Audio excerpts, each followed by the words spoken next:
रहने वाले हमारे आज के मुख्य अतिथि सम्मानीय नारायण वर्मा जी, न्यास के सम्मानीय अध्यक्ष डॉक्टर शिवोदय जी,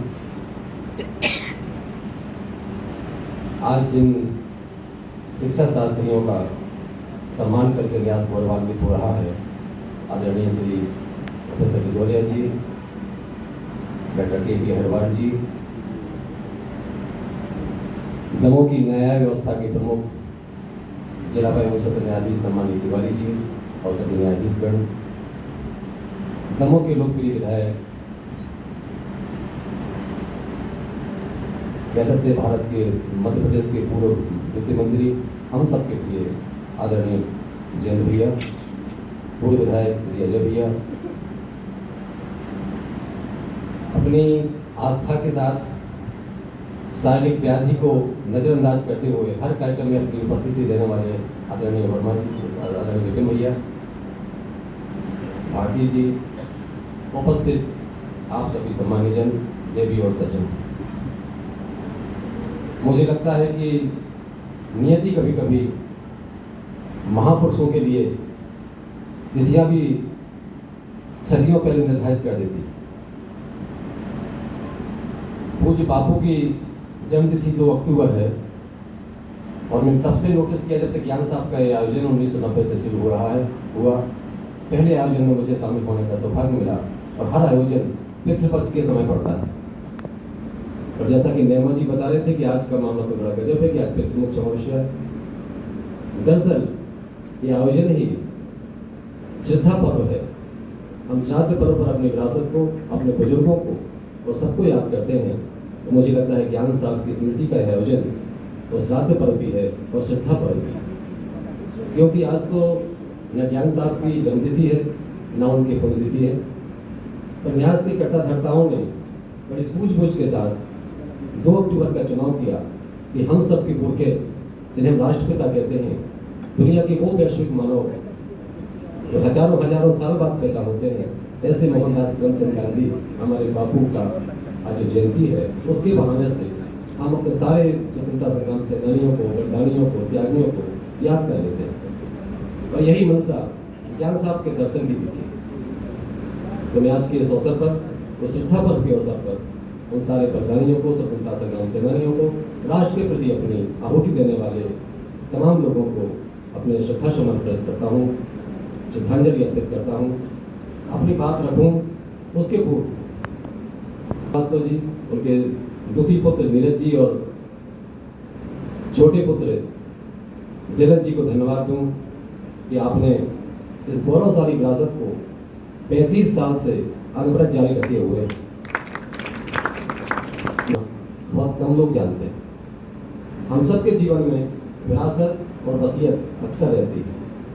वसीयत के प्रति तो हर व्यक्ति आग्रही रहता है, धन का बंटवारा हो, जायदाद का बंटवारा हो, पर विरासत को ऐसे लोगों को, इसलिए मैं आपको साधुवाद देता हूँ, धन्यवाद देता हूँ कि आपने उस विरासत को संभाल कर लोगों को प्रेरणा दी। इस आयोजन के माध्यम से आप सारे सेनानियों को, बलिदानियों को, उस विरासत को याद कर लेते हैं जो कि आज के लिए दमोह जिले के योगदान को रेखांकित करूँ तो मुझे सुभद्रा कुमारी चौहान की पंक्तियाँ याद आ जाती हैं।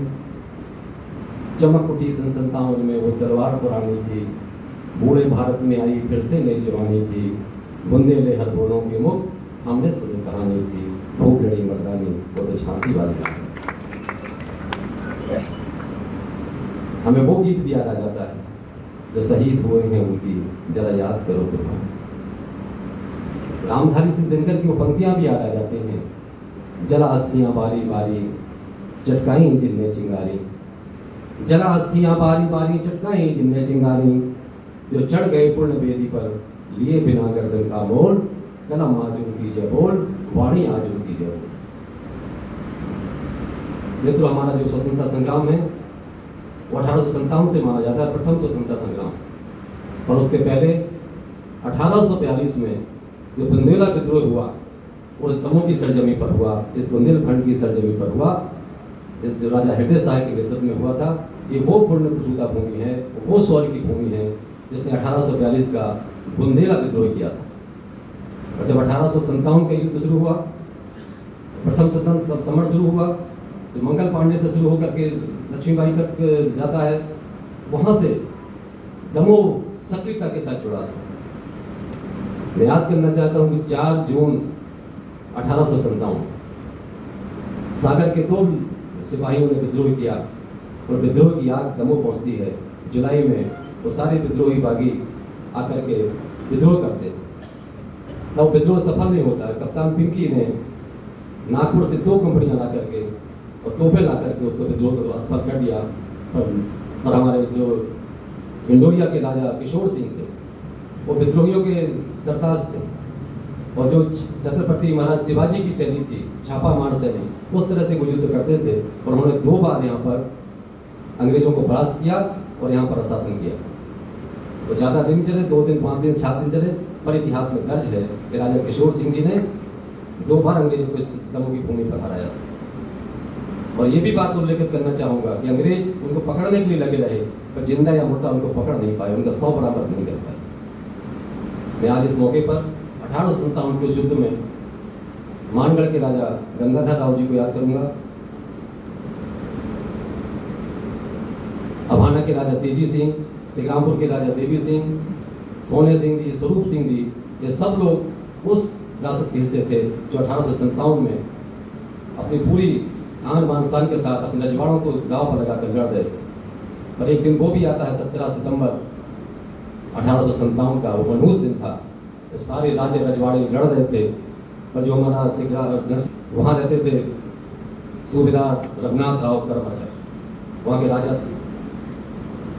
किसी हर जगह रहते हैं ना रुपयागिरी करने वाले, चुगली करने वाले, अंग्रेजों ने किसी को बोल दिया यहाँ सेनानी रुके हुए हैं।